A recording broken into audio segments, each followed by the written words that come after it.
Dans nos vies bien agitées, alors que nous pensons que tout est acquis, les circonstances viennent souvent nous ramener à la raison, nous rappeler que nous ne sommes pas maîtres de demain.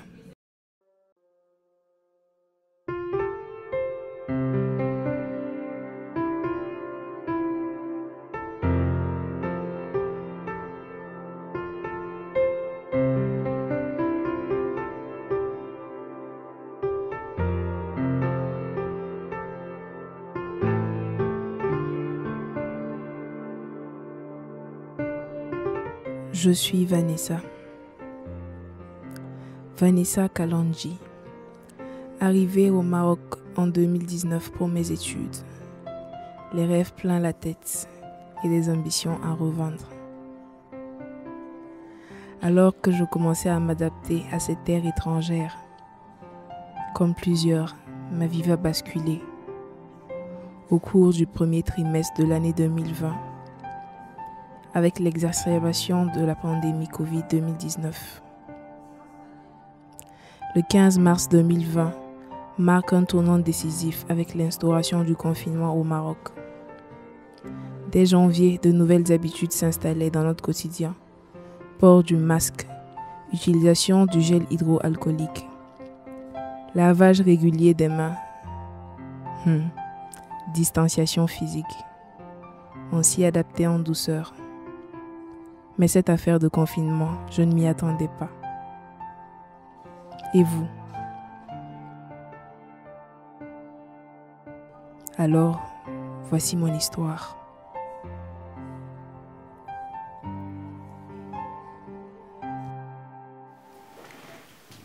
Et du monde presque, le Maroc n'a pas échappé à la propagation de la pandémie du Covid-19. Ainsi, plus de 100 cas de contamination ont été officiellement déclarés par les autorités et immédiatement des mesures ont été prises. Le ministère de l'Intérieur a annoncé l'état d'urgence sanitaire, et ce dans tout le pays, à partir du vendredi 20 mars 2020 à 18 h. Les écoles, les mosquées, les cafés, les restaurants furent fermés, ainsi que tout l'espace aérien. Les transports drastiquement réduits, et la plupart des commerces qui n'étaient pas nécessaires pour la survie de la population également clos.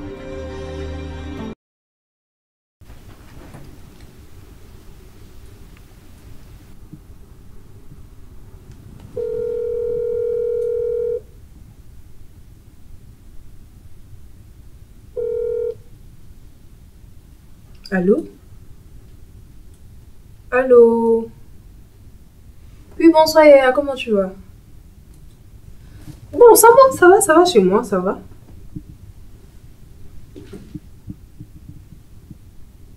Oui, tout se passe bien.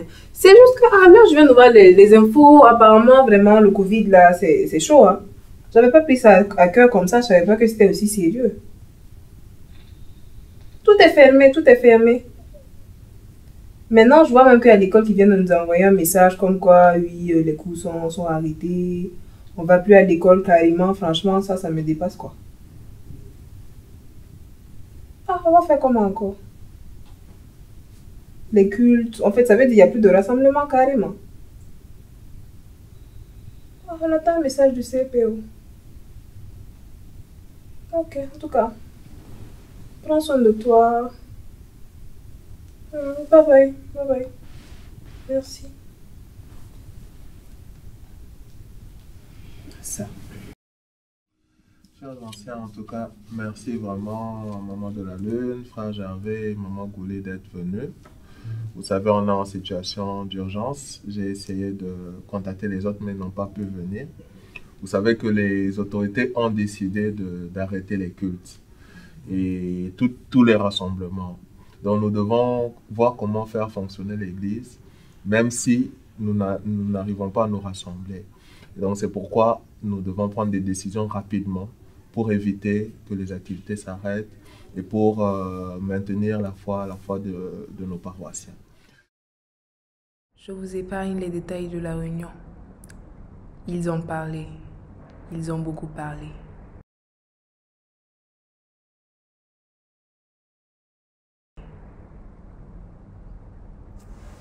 Et voici le résultat. Shalom, peuple de Dieu, nous venons au travers de ce moment vous faire un état des décisions qui ont été prises à l'issue de la réunion d'urgence du Conseil presbytéral suite aux directives données par les autorités marocaines. À ce titre-là, nous allons désormais suivre nos cultes en ligne et ça sera en live. Le multimédia va nous aider à pouvoir disposer d'un meilleur rendu afin que nous puissions suivre les cultes depuis chez nous. Nous allons également tenir nos études bibliques tous les mardis, au lieu de 18h30 en présentiel, mais ça sera à partir de 19h en ligne, également tous les mardis, à partir de chez nous. Nous allons nous connecter. Le multimédia va donner les orientations nécessaires dans les différentes plateformes de l'Église pour nous permettre de faciliter la connexion afin d'atteindre nos lieux d'études bibliques via Zoom.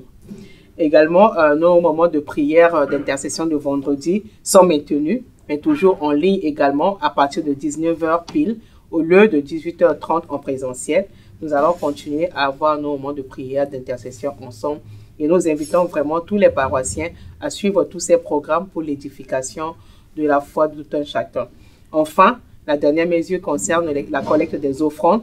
Pour ceux qui ne peuvent pas faire les virements bancaires ou un dépôt à la banque, nous avons conçu une caisse qui sera déposée au sein de la paroisse auprès de la famille Gouli. Vous pouvez à tout moment passer ici à l'église pour déposer vos offrandes pour ceux qui ne peuvent pas faire les dépôts bancaires.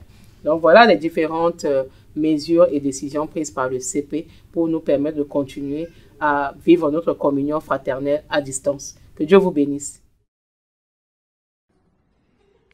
Suivre les cultes en ligne, ce n'était pas trop dans mes habitudes, mais il fallait tout s'y faire. Parfois, face au défi de la connexion instable, se faire violence pour suivre le culte hors du lit, faire fi de l'absence de communion fraternelle, espérer que les voisins ne fassent pas trop de bruit et ne mettent pas la musique à fond. Au-delà de l'expérience du culte en distanciel, le confinement fut aussi un face-à-face avec la solitude. Certains ont dû lutter avec la dépression, l'anxiété, la perte d'emploi. Le deuil a frappé à nos familles. Loin de nos terres, assignés à résidence, nous avons pu compter sur la fidélité de Dieu.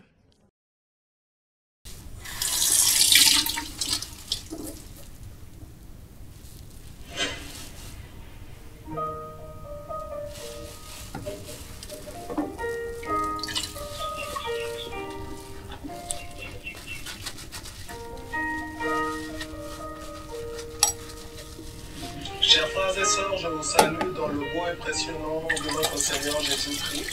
C'est le frère Jean-Louis Toumba, président du Conseil presbytéral. Les anciens de l'Église m'ont mandaté pour vous annoncer la très bonne nouvelle. Nous allons reprendre bientôt nos cultes en présentiel. Mais cette reprise-là ne peut se faire que si nous collaborons ensemble. L'Éternel est celui qui nous garde, mais l'Éternel nous appelle aussi à la responsabilité. Nous devons ensemble respecter déjà les gestes barrières que nous connaissons dans le cadre de la crise sanitaire mondiale de Covid-19. Se laver les mains, veiller à l'hygiène, ainsi de suite. Mais collectivement aussi, nous devons veiller à ne pas nous toucher, à ne pas s'embrasser, à ne pas s'accouder peut-être, à se saluer autrement.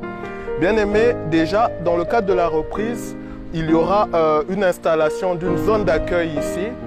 À la porte, il y aura un frère ou une sœur qui va prendre la température. C'est normal dans ce cadre. Ensuite, nous allons passer à la désinfection des mains et des chaussures. Nous allons aussi prendre vos coordonnées pour des raisons de suivi. Ensuite, pour ce qui est de l'installation dans le temple, nous allons progressivement entrer. Ceux qui seront à l'heure vont occuper les premières places jusqu'à ce que le temple soit plein. Ensuite, nous allons aussi occuper quelques places au niveau de la sacristie. Mais à la sortie, ce sera le contraire. Nous allons sortir d'abord au niveau de la sacristie et ensuite ceux qui vont aller, ceux qui seront dans le temple vont sortir. Ce sera pour éviter le contact, ce sera vraiment une marche en avant, un flux à sens unique. c'est pour notre sécurité. Ce fut une joie immense de retrouver les cultes en présentiel. J'avais tellement hâte de vivre des moments forts de célébration et de reconnaissance au Seigneur avec mes frères et sœurs de la paroisse.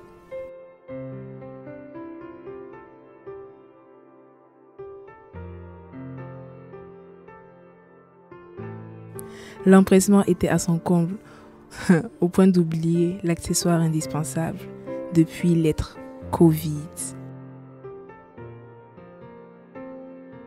Mon masque.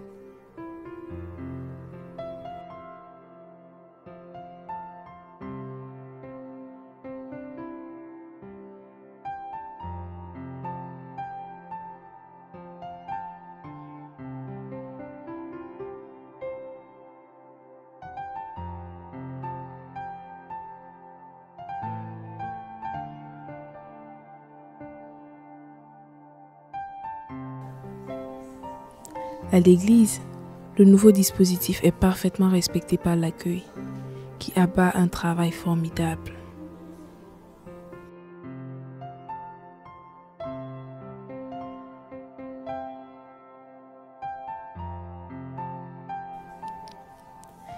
Désinfection complète des bancs, pupitres et micros, prise de température à l'entrée, vérification de l'enregistrement sur la fiche d'inscription au culte. C'est magnifique. Ah, j'avais oublié. Et oui, il fallait maintenant s'inscrire pour le culte, parce que les places étaient limitées.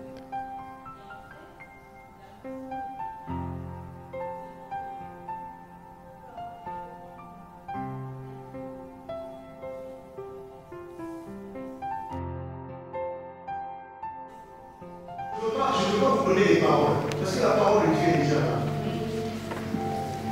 Au reste, fortifiez-vous. Est-ce que c'est dans l'église ou dans Gervais, moi, votre frère Gervais ou le pasteur? Fortifiez-vous toujours dans le Seigneur, toujours en Jésus-Christ. Et le dernier passage, Habakkuk 3, 8, 18.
Retrouver la communion fraternelle, les brefs échanges dans la cour. Quel bonheur! Il y a de quoi exprimer sa reconnaissance envers le Seigneur. J'étais tellement heureuse de pouvoir retrouver mes sœurs, mes frères. Mais il fallait bien sûr la distanciation.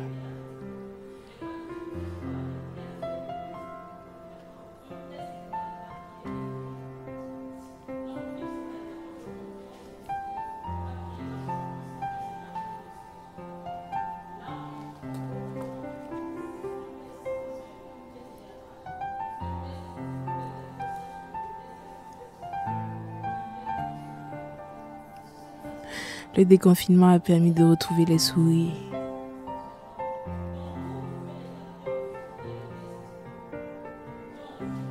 Comme quoi, après la pluie, vient le beau temps.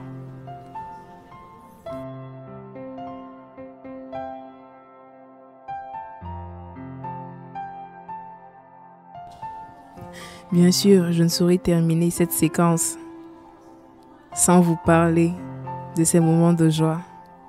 Les 20 ans de mariage de mes parents. Les parents de la maison. On chante encore. Joyeux anniversaire. Joyeux anniversaire. Joyeux anniversaire. Papa Camille, maman Maggie. Joyeux